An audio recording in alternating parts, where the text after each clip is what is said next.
Selamat pagi anak-anak. Pagi ini kita bertemu dalam pembelajaran tema 3 subtema 2 PB 4 kelas 6.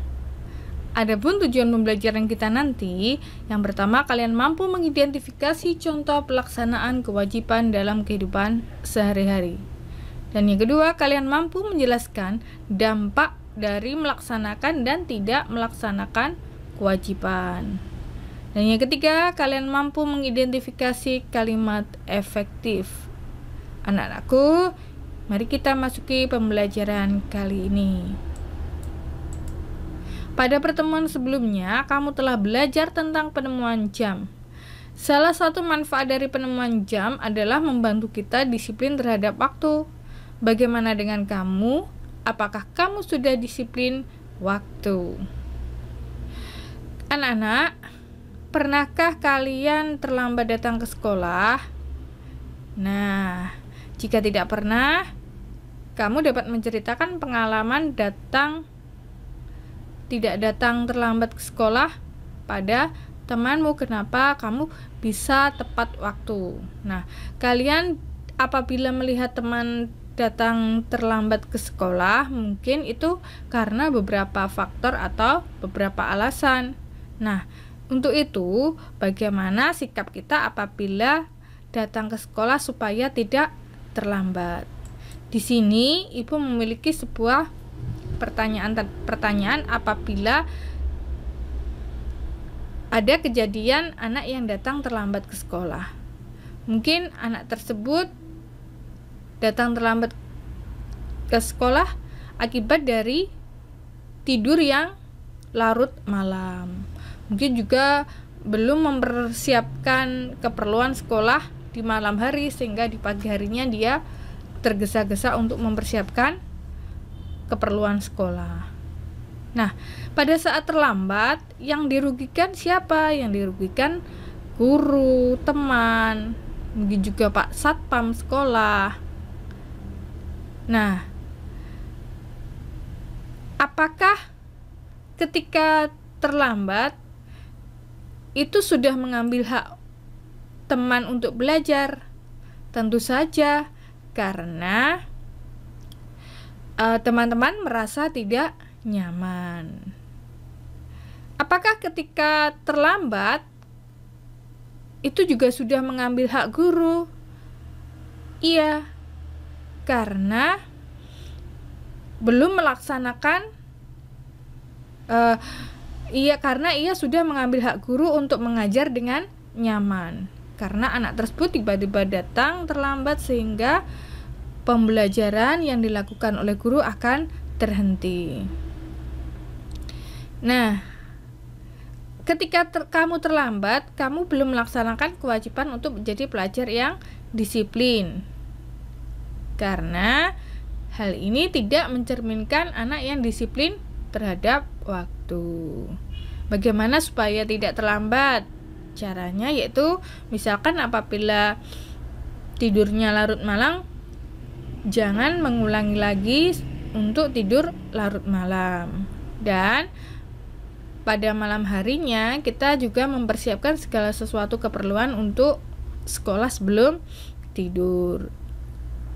Datang tepat waktu ke sekolah adalah salah satu kewajiban kita sebagai pelajar. Ketika kita tidak melaksanakan kewajiban, itu akan membuat orang di sekitar kita menjadi tidak nyaman. Nah, anak-anak, kalian harus melaksanakan kewajiban dengan tanggung jawab. Amati gambar-gambar berikut. Apakah mereka sudah melaksanakan kewajibannya dengan tanggung jawab? Dan apa dampak yang ditimbulkan? Yang pertama, ada anak yang membuang sampah tidak pada tempatnya. Kemudian, apa kewajiban kita sebagai pelajar? Tentu saja membuang sampah pada tempatnya. Nah, ini ada anak yang tidak sungguh-sungguh dalam belajar. Kewajiban yang seharusnya yaitu belajar dengan sungguh-sungguh. Ini ada anak yang mengerjakan tugas kelompok bersama dan dia saling bekerja sama. Kemudian, apakah mereka sudah melaksanakan kewajiban sebagai pelajar? Nomor 1 belum, nomor 2 juga belum, nomor 3 sudah. Apa dampak bagi diri sendiri? Dampak bagi diri sendiri, jika terjadi banjir maka dia juga berdampak bagi dirinya sendiri. Kalau yang nomor 2 ini dampak bagi diri sendiri, nilainya sekolah akan turun dan juga nilainya jelek ya. Kemudian dampak bagi diri sendiri, tugas sekolah dikerjakan lebih mudah dan cepat. Kemudian apa dampak dari tindakan yang mereka lakukan bagi lingkungan? Nah, yang gambar pertama, lingkungan menjadi kotor dan dapat menimbulkan banjir. Kalau ini tidak ada sih dampak lingkungannya. Kemudian ini karena mengerjakannya tidak mencoret-coret meja, maka dampak lingkungannya juga meja tetap bersih. Dan pertanyaan terakhir, apa dampak dari tindakan mereka yang mereka lakukan bagi orang lain? Dampak dari gambar 1 membuat orang lain tidak nyaman. Jika banjir, banyak orang lain juga akan berdampak. Dampak nomor 2, orang lain akan enggan mengajaknya untuk mengerjakan tugas kelompok karena dia malas belajar. Dampak yang ketiga, gambar yang ketiga, dipercaya orang lain untuk diajak mengerjakan tugas kelompok. Nah, anak-anakku, nanti kalian bisa mengidentifikasi contoh kewajiban pelajar dan dampaknya. Misalkan di sini rajin belajar, dampaknya nilai sekolah menjadi maksudnya jika dampak tidak melaksanakan kewajiban, nilai sekolah rendah. Apabila kewajibannya menyelesaikan tugas tepat waktu, jika tidak menyelesaikan tugas waktu, maka tugas menjadi menumpuk. Kewajibannya menghormati guru, jika tidak melaksanakan kewajibannya, kurang mendapat perhatian dari guru. Kemudian mungkin kewajiban-kewajiban yang lain bisa kalian peroleh dengan mengamati keadaan sekitar. Nah, anak-anakku, kalian dalam pembelajaran 1 telah membaca tentang teks si kota ajaib dan kemarin sudah menemukan kalimat tidak efektif, yaitu kalimat yang pada teksnya itu bercetak miring. Untuk itu, apa itu kalimat efektif? Kita akan mempelajari. Kalimat efektif mengungkapkan gagasan sehingga mudah dipahami.